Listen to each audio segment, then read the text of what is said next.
ماہ ذوالحج کا پہلا عشرہ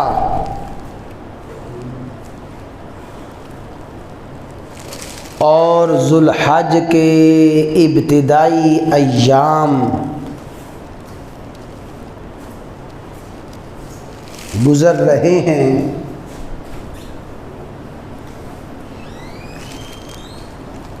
یہ ایام اور گزرنے والے دن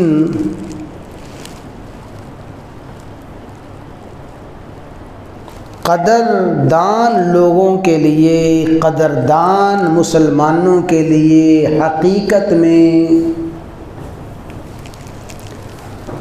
ہر روز روز عید اور ہر شب شب قدر کا مصداق ہیں۔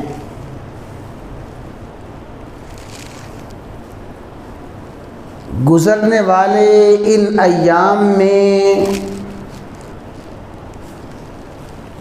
اللہ تبارک و تعالی کو عبادات، نیکیاں، اعمال صالحہ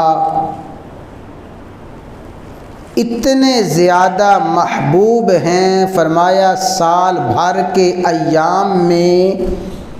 جتنی نیکیاں کرنے والے نیکیاں کریں، بقیہ پورے سال کے ایام میں اللہ کو وہ نیکیاں،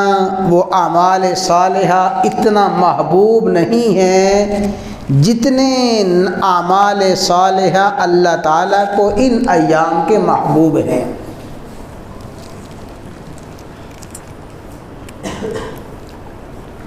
یاد رکھیں کہ اعمال صالحہ میں بعض مرتبہ عظمت اور فضیلت آ جاتی ہے اوقات کی وجہ سے۔ کچھ مبارک اوقات، لمحات ایسے ہوتے ہیں، ان اوقات میں عبادات،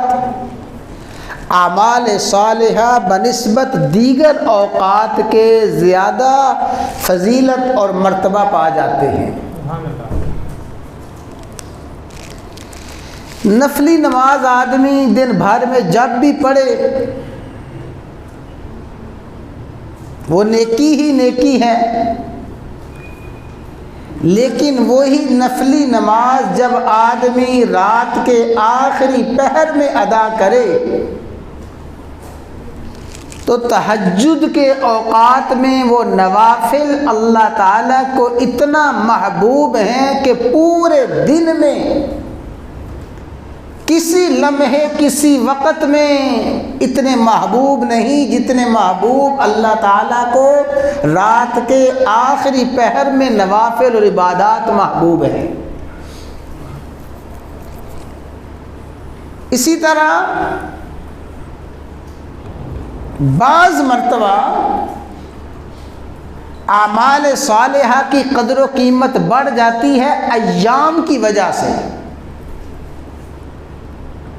اور بعض مرتبہ اعمال صالحہ کی قدر و قیمت بڑھ جاتی ہے مکان اور جگہ کے اعتبار سے۔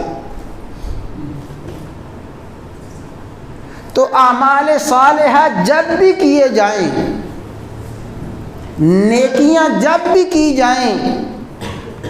فرمایا اللہ تعالیٰ کسی بھی مومن، کسی بھی مسلمان کی نیکی کو ضائع نہیں فرماتے۔ من عمل صالحا من ذکر او انثی وهو مؤمن فلنحیینہ حیاتا طیبہ، فرمایا جو بھی مرد ہو، جو بھی عورت ہو ایمان والے مرد و عورت، جو بھی نیکی کریں اللہ تعالیٰ کو ہر نیکی بڑی محبوب ہے، بڑی پسندیدہ ہے، لیکن میرے بھائیوں ان ایام میں کی جانے والی نیکیاں اللہ تبارک و تعالیٰ کو سال بھر کے ایام سے بڑھ کے محبوب ہیں۔